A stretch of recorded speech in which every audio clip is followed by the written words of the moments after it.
আপনাকে সুন্দরভাবে ওই যে লৌহখণ্ডকে অগ্নিতে প্রবেশ করালে লৌহখণ্ডকে যেমন অগ্নিত্ব প্রাপ্ত হয়, এই বিষয়টি আপনারা শ্রবণ করেছেন গুরুমায়ের মুখ থেকে।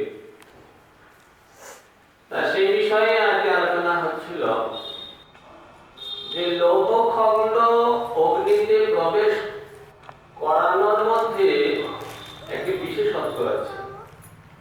সেটি হলো লৌহখণ্ড কতটা অগ্নিময় হয়েছে, গুরুর গুরুত্বটা নির্ভর করবে তার উপর। সুতরাং আপনারা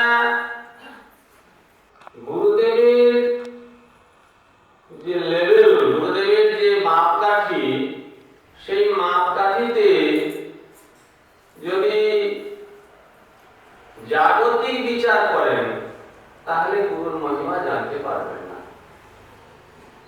গুরুদেব কৃষ্ণে সমর্পিত, কৃষ্ণে উৎসর্গীকৃত, গুরুদেব কৃষ্ণে নিজেকে সম্পূর্ণরূপে যুক্ত করেছেন।